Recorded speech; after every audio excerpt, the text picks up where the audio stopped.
Since my childhood, I always have the curiosity.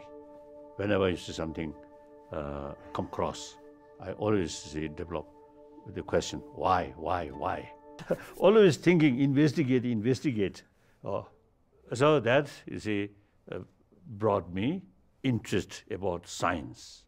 Over 30 years, I developed more serious discussion with modern scientists. I met him for the first time in 1992, and it was a very powerful meeting. And to quote my dear friend Jon Kabat-Zinn, it was at that meeting that my life and my work went through what John has called an orthogonal rotation.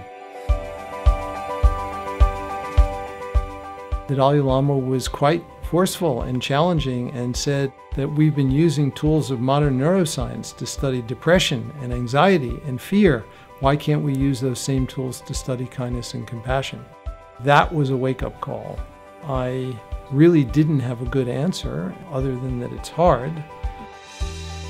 That was really the beginning of coming out of the closet with my interest in this area.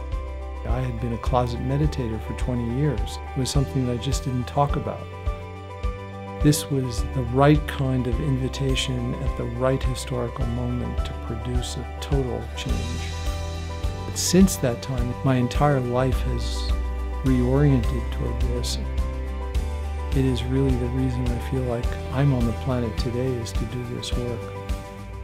And then a few years later, on another occasion when I was with His Holiness, he said to me in a more direct way, I want you to take the practices from our tradition, turn them into a form that enables everyone to be able to practice, a more universal form.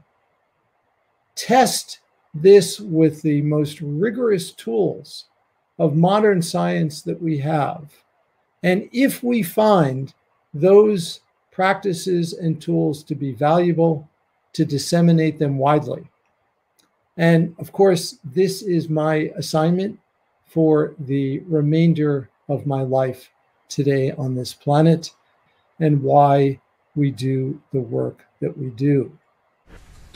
Logically, we have physical, the material value provide physical comfort, not mental comfort.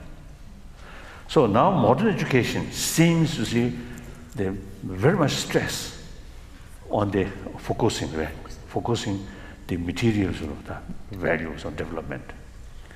So now time passes, the influence of church decline. The family values also decline.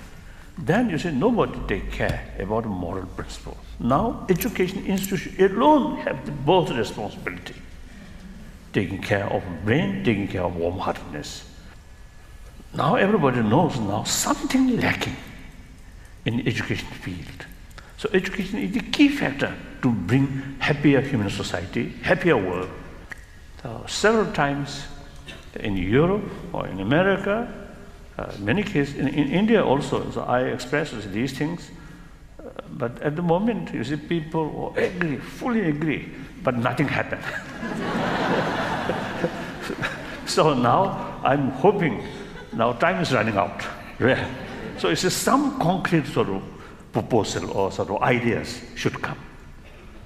Should not expect from me, no, I don't know anything.